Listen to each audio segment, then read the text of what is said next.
வாழ்க வளமுடன்.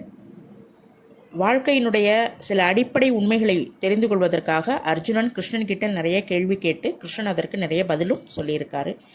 அந்த பதில் எவ்வளவு அர்த்தம் நிறைந்ததாகவும் ஆழமானதாகவும் இருக்கும் அப்படின்னு நம்ம ஒன்றா முதல் கேள்வியாக, வாழ்க்கை எனக்கு எப்பயுமே பரபரப்பாக இருக்குது, என்னால் வாழ்க்கையை அனுபவிக்க முடியல, அதுக்கு என்ன பண்ணுறது அப்படின்னு கேட்குறான்.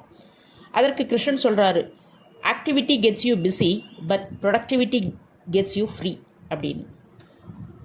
ஆக்டிவாக இருக்கிறது அப்படின்னா எப்பயுமே பிஸியாக இருக்கிறது, மெசேஜ் பார்க்குறது, மீட்டிங் அட்டன் பண்ணுறது, சில பல வேலைகளை செய்கிறது, இது மாதிரி அந்த வேலையை செய்யும் பொழுது நாம் அதில் முழுமையாக ஈடுபடாமல் செயல்படுற மாதிரி நம்ம நடிக்கிறோம், அதை நம்ம வெளிப்படுத்திக்கிறோம்.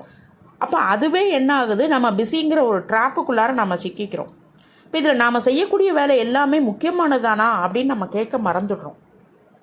அதே இது ப்ரொடக்டிவிட்டி அப்படிங்கிறது, எந்த வேலையை செஞ்சாலும் அந்த வேலையில் நமக்கு ஏதாவது முன்னேற்றம் வருதா அப்படின்னு நமக்கு அதை தெரிஞ்சுக்கிட்டோம் அப்படின்னா அதுதான் நம்ம ப்ரொடக்டிவாக இருக்கும் அப்படிங்கிறதுக்கு அர்த்தம்.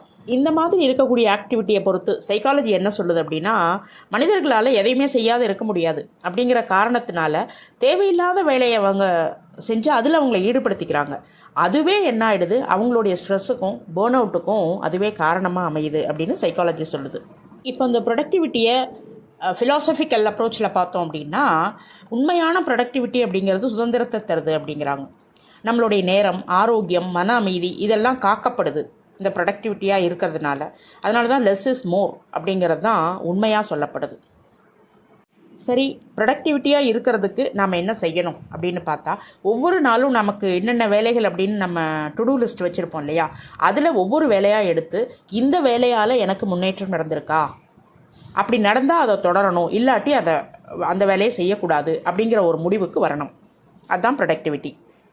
ஆக ஃபைனலாக நாம் தெரிஞ்சுக்கிறது என்ன அப்படின்னா, ஆக்டிவாக இருக்கிறது அப்படிங்கிறது ஒரு ட்ராப், ப்ரொடக்டிவாக இருக்கிறது அப்படிங்கிறது ஒரு பாத். உண்மையிலேயுமே நாம் முன்னேற விரும்புகிறோமா அப்படின்னா, நாம் ஆக்டிவாக இருப்பது போல் இல்லாமல் அர்த்தமுள்ள செயல்களில் ஈடுபடுறது அப்படிங்கிற ஒரு முடிவை நாம் எடுத்து செயல்படுவோம். இன்னும் நிறைய கேள்வி பதில்களை நம்ம வரவிருக்கும் அடுத்தடுத்த பதிவுகளில் பார்ப்போம். அதற்கு முன்னாடி இந்த சிந்தனை உங்களுக்கு பயனுள்ளதாக இருந்துச்சா, உங்களுடைய வாழ்க்கையில் நீங்கள் எப்படி ப்ரொடக்டிவாக இருக்கீங்க அப்படிங்கிறத கீழே கமெண்ட்டில் சொல்லுங்கள்.